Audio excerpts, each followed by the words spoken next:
તો નમસ્તે વિદ્યાર્થી મિત્રો, આજે આપણે ધોરણ 12 માં ચેપ્ટર નંબર 8 એના ઉદાહરણના દાખલા જોઈશું. કારણ કે એની અંદર એક જ થિયરી જે અગત્યની હતી, વિદ્યુત ચુંબકીય તરંગોની લાક્ષણિકતા, જે ગયા લેક્ચરમાં આપણે કહી દીધું છે.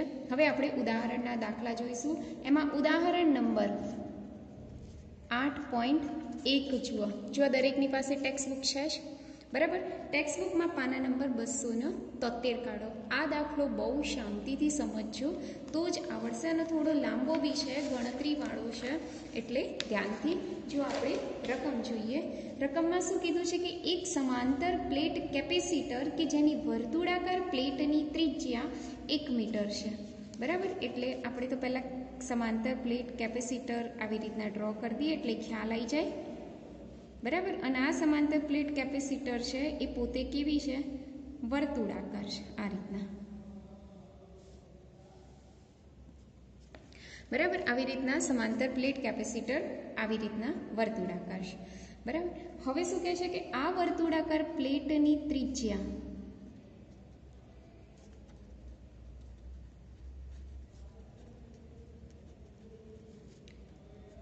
કેપિટલ R બરાબર 1 મીટર આપેલું છે. આથી વર્તુળાકાર પ્લેટનું ક્ષેત્રફળ, જેને આપણે કહીશું કેપિટલ A, જેની કિંમત રહેશે πr², બરાબર. R ની કિંમત 1 એટલે A બરાબર કેટલા આવશે? પાઈ આવશે. ત્યારબાદ આપેલું છે કેપેસિટન્સ, આપેલું છે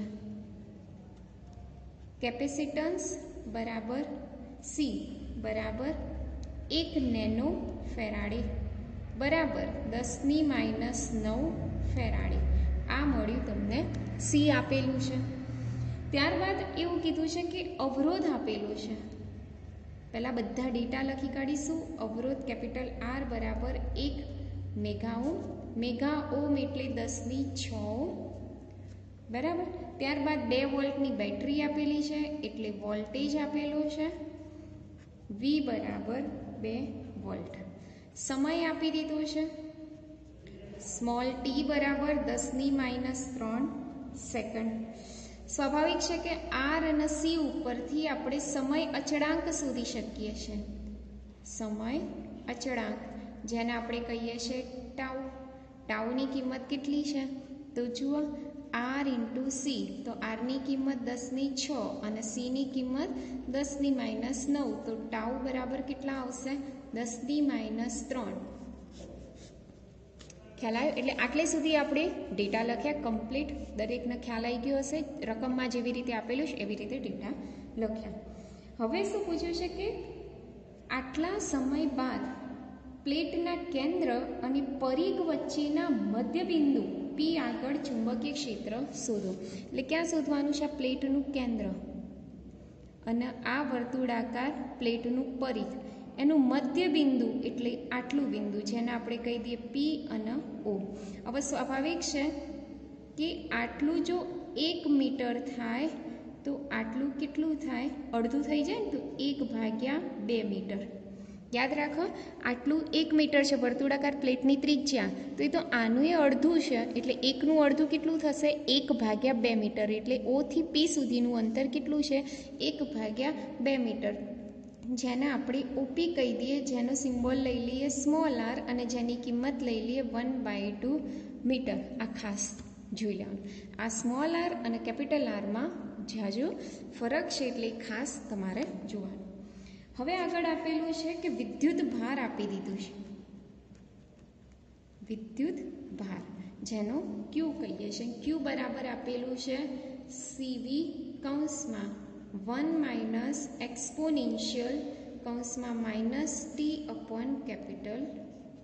-T/ટાઉ, બરાબર. આને તમે આવી રીતે બી લખી શકો. CV કૌંસમાં 1 - E લખી શકો -T/ટાઉ, બરાબર. આનું હજી સાદું રૂપ આપી દઈએ તો Q બરાબર CV ગુણ્યા 1 એટલે CV - CV e⁻ T/ટાઉ, ટાઉ. આવી રીતના થઈ ગયું. હવે મારે આ દાખલાની અંદર ડીક્યુ બાય ડીટીની જરૂર પડશે. શેની જરૂર પડશે? ડીક્યુ બાય ડીટીની જરૂર પડશે. તો મારે સમીકરણ 1 કહી દઉં છું. આને શું કહી દઉં છું? સમીકરણ 1. સમીકરણ 1નું સમયને સાપેક્ષે વિકલન કરતા. તો જુઓ અહીંયા લખું છું સમીકરણ 1નું સમય એટલે કે સ્મોલ ટી ની સાપેક્ષે વિકલન કરતા. તો ચલો વિકલન કરીએ એટલે આખું અહીંયા થઈ જશે ડીક્યુ બાય ડીટી. હવે જો આમાં તો ટી છે નહીં એટલે એનું વિકલન કેવું થઈ જશે? 0. ચલો માઇનસના માઇનસ, સીવી એમના એમ. હવે ઈની ઉપર સ્મોલ ટી છે એટલે અહીંયા ટી છે એટલે આનું વિકલન થશે. હવે ટીની જોડે શું છે? તો -1/τ એટલે અહીં ગુણાકારમાં આવી જશે, કારણ કે વિકલનમાં હંમેશા સહગુણક ક્યાં આવે? ગુણાકારમાં. અને ઈના એમના એમ જ રહેશે, e⁻t/τ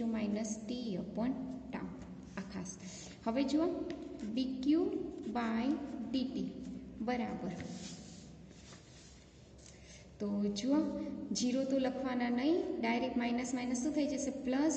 એટલે અહીંયા આવશે cv/τ e⁻t/τ થઈ જશે. ખ્યાલ આવી ગયો? એટલે સુધી આ dq/dt મળ્યા. હવે આ જે dq/dt છે એની અંદર આપણે કિંમત મૂકી દઈએ. બરાબર? તો જો કિંમતો મૂકીએ તો સીની, વીની, ટાઉની, ટીની, ટાઉની બધાની આપણે કિંમત મૂકી દઈએ. તો ચલો સીની કિંમત કેટલી છે? નેનો ફેરાડે એટલે 10⁻9. વીની કિંમત કેટલી છે? 2. ટાઉની કિંમત કેટલી મળી? 10⁻3. e⁻ ટીની કિંમત 10⁻3 ભાગ્યા 10⁻3 રહેશે. બરાબર? હવે સાદુરૂપ આપી દઈએ 10⁻3 10⁻3 એટલે કેન્સલ થઈ જશે. અહીંયા કેટલા વધ્યા? 2 × 10⁻6 વધશે. બરાબર? -3 ઉપર જાય તો અહીંયા કેટલા વધ્યા? e⁻1 થશે. e⁻1 નીચે આવે એટલે 2 × 10⁻6 ભાગ્યા e થઈ જશે. બરાબર? ઈની કિંમત છે 2.718. 2.718. બરાબર? તો આ મળી જશે આપણને dq/dt. બસ આની અંદર કિંમત મૂકી દો અને એના મદદથી dq/dt તમે શોધી નાખો. બરાબર? આટલે સુધી આપણું સૌથી અગત્યનું ટાસ્ક હતું. બરાબર? જે તમારે કમ્પ્લીટ કરવાનું છે આ ગણતરી કરીને. ચલો અહીંયા મળી ગયું મને dq/dt. હવે હું નવા સ્ટેપ પર આવું છું. મારે મેઇન શોધવાનું છે, બિંદુ પાસે ચુંબકીય ક્ષેત્ર શોધવાનું છે. જો ચુંબકીય ક્ષેત્ર શોધવા માટે હું તમને એક રફલી સમજાવી દઉં કે ચુંબકીય ક્ષેત્ર શોધવા માટે તમારે શેની જરૂર? જો અહીં એક રફ વર્ક કરું છું. બરાબર? ખાસ અહીં જોજો. ચુંબકીય ક્ષેત્ર શોધવા માટે આપણી પાસે આવું સૂત્ર છે B × 2πr બરાબર μ0IC+ID. આવું એક સૂત્ર સ્થાનાંતર પ્રવાહ માટે મેં સ્થાપિત કર્યું. બરાબર? આપણે અંદરના ભાગમાં જોવાનું છે એટલે ICની કિંમત 0 થાય એટલે B × 2πr બરાબર μ0ID. બરાબર? બીના સૂત્રનો કરતા બનાવી દઈએ તો μ0ID/2πr. હવે બી શોધવા માટે મારી પાસે આરની કિંમત છે 1/2, પરંતુ આઈડી નથી. બરાબર? તો પહેલાં શું શોધવું પડશે મારે? આઈડી. આઈડીનું સૂત્ર છે ε0d∅/dt. હવે આઈડી શોધવા માટે મને ε0 અને ફાઈની કિંમત જરૂર પડશે. ε0 તો છે પણ મારે શું શોધવું પડશે? ફાઈ. તો સૌ પ્રથમ મારે શું શોધવાનું? ફાઈ. ફાઈ બરાબર શું લખાય? E × બંધ ગાળાનું ક્ષેત્રફળ. બંધ ગાળાનું ક્ષેત્રફળ. બંધ ગાળાનું ક્ષેત્રફળ એટલે આપણને મળી જશે πr², પરંતુ એના પહેલાં શું શોધવું પડશે? E શોધવું પડશે. તો સૌ પ્રથમ આપણે E શોધીશું. ઈનું સૂત્ર છે σ/ε0. σ/2ε0 લખી શકીએ. સિગ્માની જગ્યાએ લખાય શું લખાય? Q/A. સિગ્મા બરાબર શું લખાય? ક્યુ અપોન એ, અને બે પ્લેટો છે એટલે આપણે અહીંયા 2 આવશે નહીં, એટલે ક્યુ અપોન એપ્સિલોન 0 એ. ખ્યાલ આવી ગયો? દરેકને આવડશે બરાબર. તો સૌ પ્રથમ હું ઈ શોધ્યા પછી ફાઈ શોધ્યા પછી આઈડી શોધીશ ને આઈડી શોધ્યા પછી હું શું શોધીશ? બી શોધીશ. આ મારું ટાસ્ક છે. એટલે સૌ પ્રથમ હું શું શોધી નાખીશ? વિદ્યુત ક્ષેત્ર. તો જો શરૂઆત કરીએ છીએ આપણે વિદ્યુત ક્ષેત્ર. વિદ્યુત ક્ષેત્ર ઈ એનું સૂત્ર હું અહીંયા લખું છું. કયું? ક્યુ અપોન એપ્સિલોન 0 એ. ડેટામાં સેજ નજર આપી દઈએ બરાબર. તો જુઓ ક્યુ એમના એમ રાખીએ આપણે ત્યાં, અને આપણે ક્યુ ભાગ્યા એપ્સિલોન 0 અને એ બરાબર જુઓ તો કેટલા છે? પાઈ છે. જુઓ દેખાય છે? એ બરાબર કેટલા છે? પાઈ. એટલે અહીંયા આપણે મૂકી દઈએ કિંમત પાઈ. ચલો મને ઈ મળી ગયું વિદ્યુત ક્ષેત્ર. વિદ્યુત ક્ષેત્ર શોધ્યા પછી શું શોધવાનું છે? વિદ્યુત ફ્લક્સ.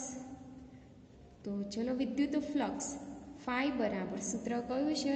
ઈ ઇન્ટુ બંધગાળાનું ક્ષેત્રફળ. એટલે ઈ ગુણ્યા બંધગાળાનું ક્ષેત્રફળ. ચલો ઈની જગ્યાએ આપણે શું લખીશું? ક્યુ ભાગ્યા એપ્સિલોન 0 પાઈ.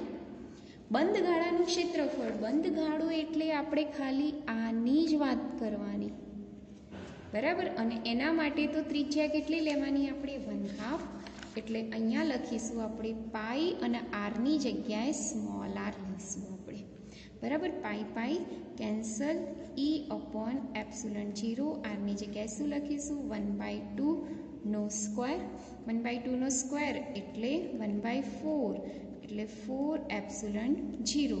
આ શું મળ્યું મને? ફ્લક્સ મળી ગયું. ખ્યાલ આવી ગયો? ચલો ઈ શોધ્યું, ફ્લક્સ શોધ્યું. હવે હું શું શોધીશ? આઈડી. તો જુઓ આઈડી શોધવા માટે મારી પાસે સૂત્ર તો ઓલરેડી છે જ, એટલે આઈડી હું શરૂઆત કરું આવી રીતના. તો ચલો આઈડીની કિંમત શોધવા માટે મારી પાસે સૂત્ર છે.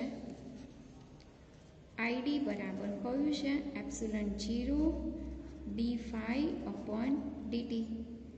એપ્સિલોન 0 એમના એમ, ડી બાય ડીટી એમના એમ. ફાઈની જગ્યાએ મારી પાસે અત્યારે મેં સૂત્ર સાબિત કર્યું. કયું? ક્યુ અપોન 4 એપ્સિલોન 0.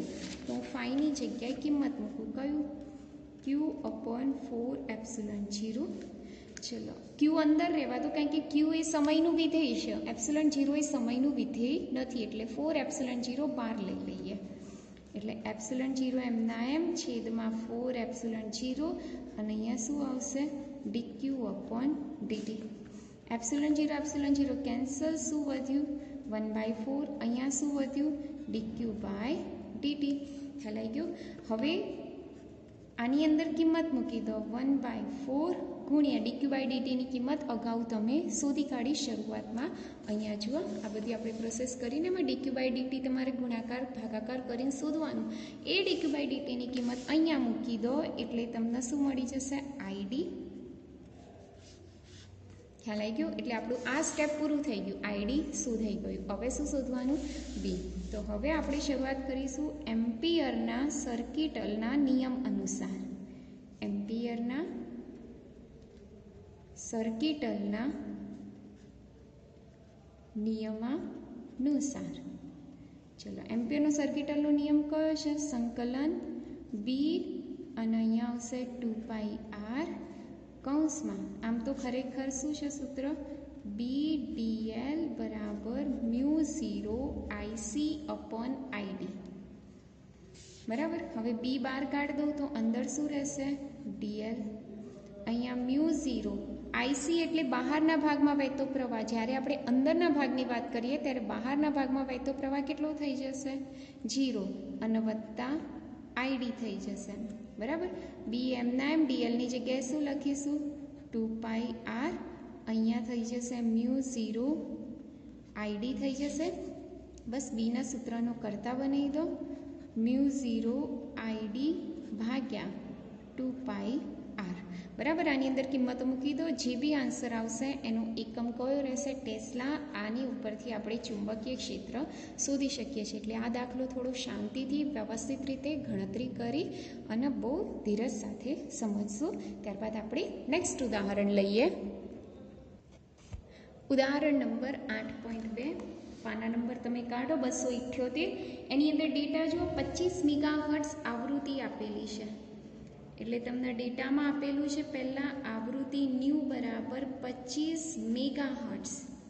મેગાને તમે ફેરવો તો મેગા એટલે 10⁶ હર્ટ્ઝ. આ ન્યૂ મળ્યું. મુક્ત અવકાશમાં એક્સ દિશામાં ગતિ કરે છે, બરાબર, એટલે કે વિદ્યુત ચુંબકીય તરંગ. એટલે આગળ આપણના ડેટામાં આપેલું છે કે વિદ્યુત ચુંબકીય તરંગના પ્રસરણની દિશા આપેલી છે. પ્રસરણની દિશા કઈ છે? એક્સ અક્ષ છે. કઈ છે? એક્સ અક્ષ. હવે અહીંયા શું કહે છે? ચોક્કસ સમયે અને અવકાશના એક ચોક્કસ બિંદુ આગળ વિદ્યુત ક્ષેત્ર આપેલું છે. એટલે કે ઈ આપેલું છે. ઈ બરાબર કેટલા છે? 6.3 જે કેરેટ વોલ્ટ પર મીટર. એનો અર્થ શું લખાય કે વિદ્યુત ક્ષેત્રની દિશા કઈ છે? વાય અક્ષ. બરાબર. હવે આપણી પાસે સૂત્ર છે કે ઈ ભાગ્યા બી બરાબર સી. માટે બી બરાબર શું થાય? ઈ ભાગ્યા સી. જો મૂલ્ય જ લેવું હોય તો મૂલ્ય કેટલું છે? 6.3. સીની કિંમત કેટલી? 3 × 10⁸. આની અંદર કિંમત મૂકી દો એટલે તમને શું મળશે? ચુંબકીય ક્ષેત્ર. જે બી શોધશો એનો એકમ કયો રહેશે? ટેસ્લા રહેશે. હવે અહીંયા ખાસ જુઓ, વિદ્યુત ચુંબકીય પ્રસરણની દિશા એક્સ અક્ષ, વિદ્યુત ક્ષેત્રની દિશા વાય અક્ષ. તો ચુંબકીય ક્ષેત્રની દિશા કઈ હશે? સ્વાભાવિક વસ્તુ છે. એક્સ પૂરું થઈ ગયું, વાય પૂરું થઈ ગયું, એટલે હવે શું આવશે? ઝેડ અક્ષ. એટલે ચુંબકીય ક્ષેત્રની દિશા કઈ થશે? ઝેડ અક્ષ. એટલે આને જો સદિશ સ્વરૂપે દર્શાવવું હોય તો સદિશ બી બરાબર ખાલી જગ્યા અહીંયા શું આવશે? કે કેરેટ ટેસ્લા. એટલે આ તમારું દિશા સહિત જવાબ અને આ તમારું મૂલ્ય. બરાબર. આ રીતના તમે ઉદાહરણનો દાખલા નંબર 8.3 કરી શકો છો. ત્યારબાદ ઉદાહરણ નંબર 8.3 જોઈએ. કયો જોઈએ? ઉદાહરણ નંબર 8.3 જોઈએ. એના એ જ પાના નંબર ઉપર જુઓ કે તમને એક ચુંબકીય ક્ષેત્ર બી વાય આપેલું છે. બરાબર. બી વાય બરાબર 2 × 10⁻7 સાઇન કૌંસમાં 0.5 10⁻3 એક્સ પછી વત્તા 1.5 × 10⁻11 ટી ટેસ્લા. આવું એક ચુંબકીય ક્ષેત્રનું સૂત્ર આપેલું છે. તો આના ઉપરથી બધા ડેટા લખી કાઢીએ તો આ તમારો B0 છે. B0 બરાબર 2 × 10⁻7 ટેસ્લા. એક્સની જોડે હંમેશા શું હોય? કે તરંગ સદિશ છે. 0.5 × 10⁻3 રેડિયન પર મીટર. ટીની જોડે હંમેશા શું હોય? ઓમેગા. તો ઓમેગા બરાબર 1.5 × 10⁻11 રેડિયન પર સેકન્ડ. બરાબર. આ 3 વસ્તુ આપેલું છે. નંબર 1 શું શોધવાનું છે તમારે? તો નંબર 1માં તરંગની તરંગ લંબાઈ શોધવાની છે. નોટ લઈ લઈએ આપણે. જુઓ અને સહેજ ઉપર જવા દો એટલે તમને ડેટા માટે ખાસ આઈડિયા રહે. નંબર 1 શું શોધવાનું છે? લેમ્બડા બરાબર કેટલા અને આવૃત્તિ બરાબર કેટલા? આ 2 વસ્તુ તમારે શોધવાની છે. તો જુઓ કે બરાબર આવું સૂત્ર છે 2π/λ. બરાબર. માટે લેમ્બડા બરાબર શું થાય? 2π/k. કેની કિંમત આપેલી છે, લેમ્બડા મળી જાય. જે બી આન્સર આવશે એકમ કયો રહેશે? મીટર. ચલો એના પછી આપણને આપેલું છે ઓમેગા બરાબર 2π ન્યૂ. આવું સૂત્ર આપણે જોઈ ગયા. તો ન્યૂ બરાબર શું થાય? ω/2π. જે બી આન્સર આવશે એનો એકમ કયો રહેશે? Second inverse. તો આ પહેલા ક્વેશ્ચનનો આન્સર આપણને પ્રાપ્ત થઈ ગયો નંબર 1. હવે આપણે નંબર 2 જોઈશું. જો નંબર 2માં શું લખ્યું છે? વિદ્યુત ક્ષેત્ર માટેનું સૂત્ર તમારે શોધવાનું છે. એટલે ઈ બરાબર કેટલા?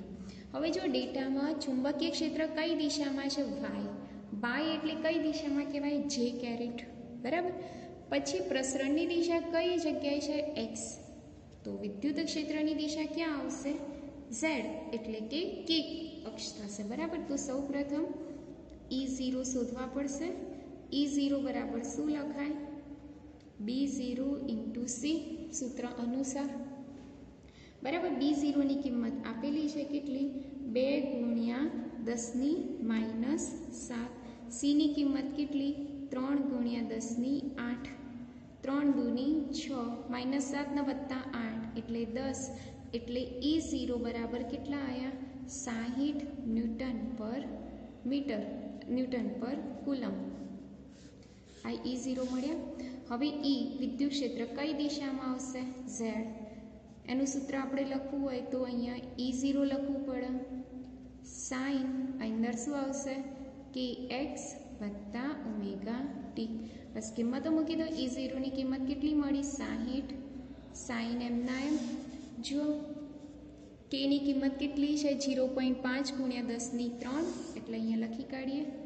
0.5 ગુણ્યા 10 ની 3 x વત્તા ઓમેગાની કિંમત કેટલી છે? તો જો 1.5 ગુણ્યા 10 ની 11 એટલે અહીંયા લખી કાઢીએ. 1.5 ગુણ્યા 10 ની 11 અહીંયા આવશે ટી. તો આ રીતના આપણને વિદ્યુત ક્ષેત્રનું સૂત્ર પ્રાપ્ત થઈ જાય છે, બરાબર. તો વિદ્યુત ક્ષેત્રનું સૂત્ર પ્રાપ્ત થઈ ગયું.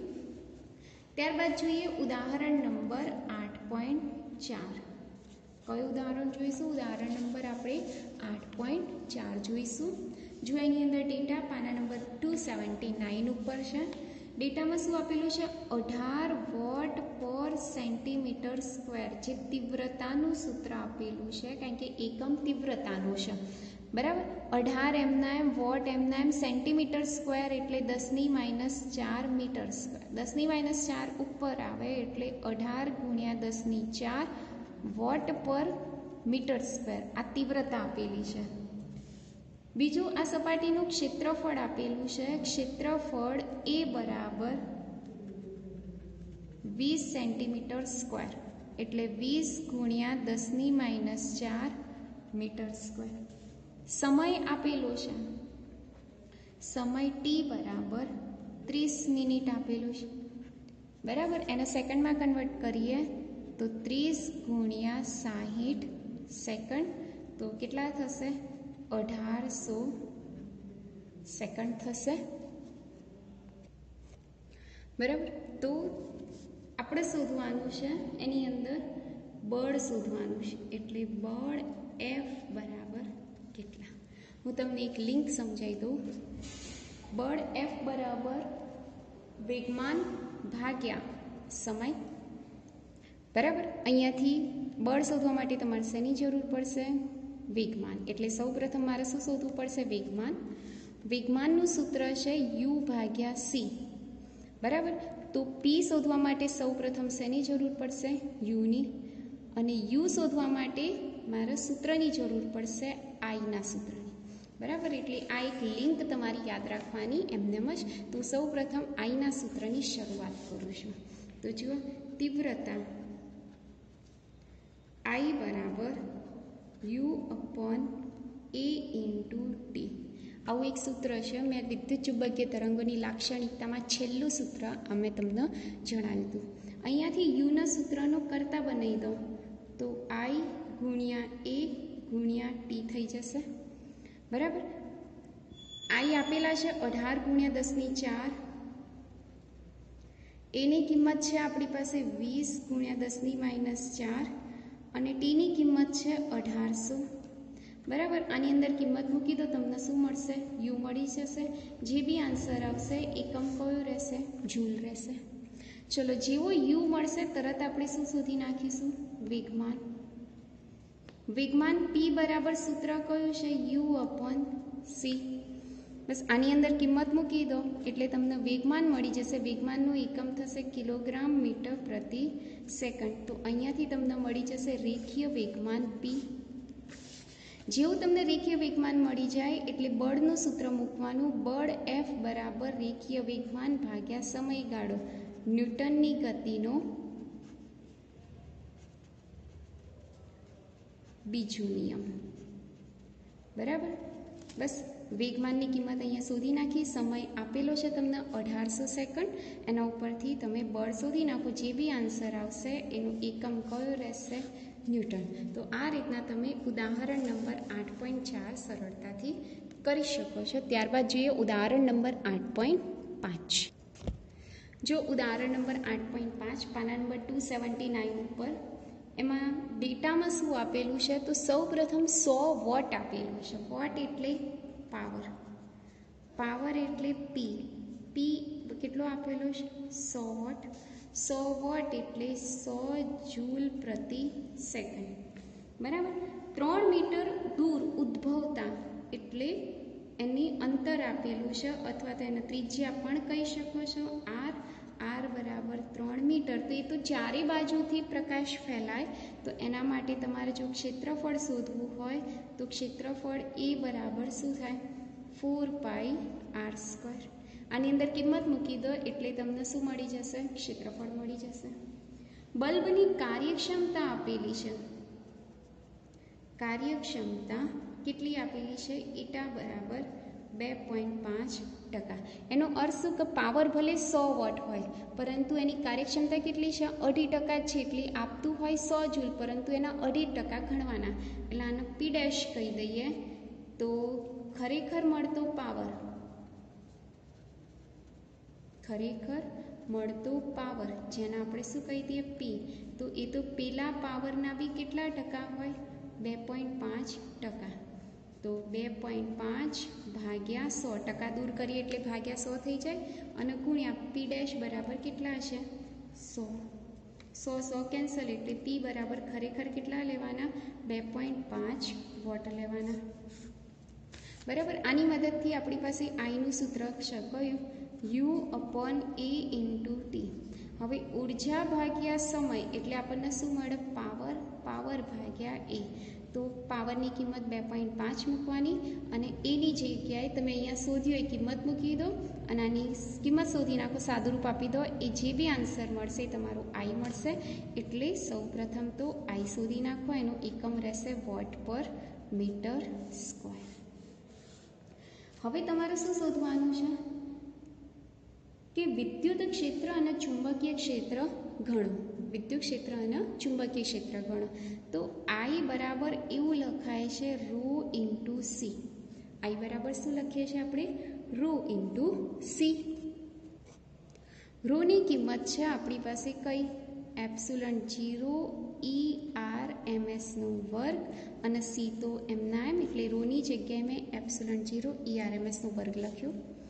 બરાબર. ε0 એમના એમ, ERMS એટલે E0/√2, કારણ કે RMS વેલ્યુ એ જ થાય, × C. બરાબર. એટલે શું આવશે? ε0 E0² C અને ભાગ્યા √2² એટલે 2 થશે. આઈ બરાબર મળ્યું. અહીંયાથી E0 ને કરતા બનાવો તો E0² બરાબર શું મળશે? 2 ગુણાકારમાં, એટલે 2i ભાગ્યા ε0 C થઈ જશે. આની ઉપરથી E0 શોધી નાખો તો વર્ગમૂળ કાઢી નાખો, આ રીતના 2i ભાગ્યા ε0 C. ખ્યાલ આવી ગયો? અહીંયા કિંમત મૂકી દો, જે બી આન્સર આવશે ન્યૂટન પર કુલમમાં આવશે. જેવું તમને E0 મળી જાય પછી તમારે શું શોધવાનું છે? B0 શોધવાનું છે. તો સૂત્ર છે જ આપણી પાસે E0 ભાગ્યા B0 બરાબર C. માટે B0 બરાબર શું થશે? E0 ભાગ્યા C થઈ જશે. બસ આની અંદર કિંમત મૂકી દો, એનો જે બી આન્સર આવશે શેમાં આવશે? ટેસ્લામાં આવશે. તો આ રીતના તમે E0 અને B0 સરળતાથી શોધી નાખો છો. આ રીતના આપણા ઉદાહરણના દાખલા પૂરા થાય છે. નેક્સ્ટ લેક્ચરમાં આપણે લઈશું સ્વાધ્યાયના દાખલા. Thank you.